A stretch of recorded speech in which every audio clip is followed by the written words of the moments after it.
faut pas avoir l'œil rivé sur les sondages. Je sais que c'est très important pour un homme politique, mais il faut regarder les rapports de force dans le pays. Les rapports de force dans le pays, c'est les dernières élections. Élections cantonales, élections régionales. Il ne m'a pas semblé que la gauche en France était en déroute, plutôt en construction et en dynamique.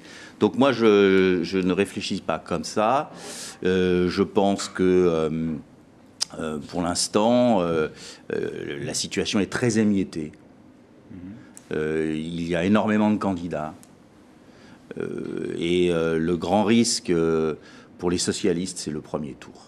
Quand vous parlez de risque d'émiettement, vous faites évidemment référence à la situation de 2002. Vous en appelez à la responsabilité des partis de gauche et des éventuels candidats à se rassembler. Non, pas ça. 2002, il faut rappeler simplement à ceux qui nous écoutent aux quatre coins du monde, c'est le fait que le candidat socialiste Lionel Jospin arrive troisième au... C'est cela.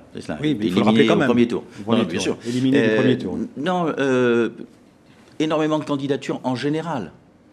Quand vous regardez les sondages, on fait intervenir des personnalités, qui ne seront peut-être pas au bout. Donc tout ça trouble un petit peu le sondé, on va dire. Mais quand même, il faut avoir en tête que le Front National est là.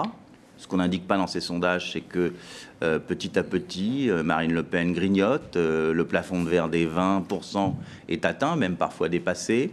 Qu'on est dans un espèce de combat pour l'instant à 3, qu'il y a un risque posé pour chacun. J'observe que dans les sondages avec Martine Aubry, par exemple, le président de la République n'est pas au deuxième tour, dans le dernier sondage publié dans le journal du dimanche. Donc voilà, c'est une situation incertaine. Et pour avoir une chance de gagner au deuxième tour, il faut assurer le premier. Vous abordez beaucoup de questions en même temps. Désolé. Non, mais par exemple, prenons le Marine Le Pen, vous venez de le dire, dans le dernier sondage, elle atteint 22% au premier tour. Vous pensez qu'elle peut encore gagner du terrain, que la menace se précise ? Non, je pense que ça se situera autour de ça. C'est déjà beaucoup. Son père avait fait 17 et quelques, presque 18. Elle engrange 3 à 4 points de plus, particulièrement dans l'électorat déçu de Nicolas Sarkozy. Et puis, je crois que la politique menée par Nicolas Sarkozy, la droitisation de la vie politique, a donné une certaine crédibilité, une certaine résistance à Marine Le Pen.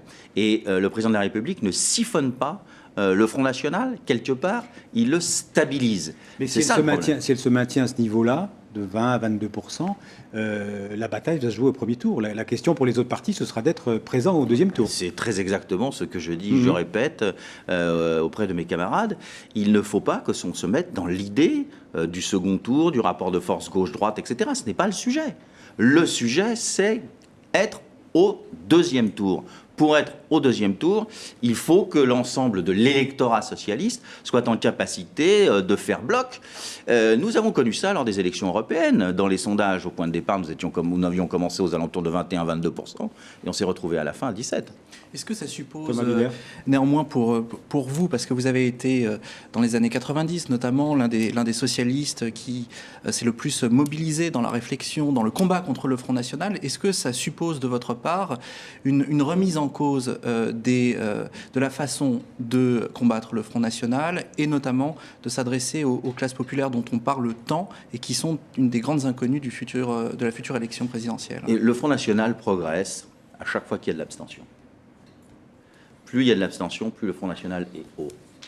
Le vote frontiste est un vote parti national populiste, mais c'est un vote de protestation. Marine Le Pen est forte de nos manques. Si le Parti socialiste et si la gauche sont capables d'incarner l'espoir, je ne vois pas pourquoi ils ne seraient pas capables de le faire. Quand il y avait Dominique Strauss-Kahn dans les sondages, Marine Le Pen était encore plus bas. Et il y avait de la dynamique de son côté. Donc quand on incarne l'espoir, le Front National recule. Quand il y a le désespoir, le Front National progresse.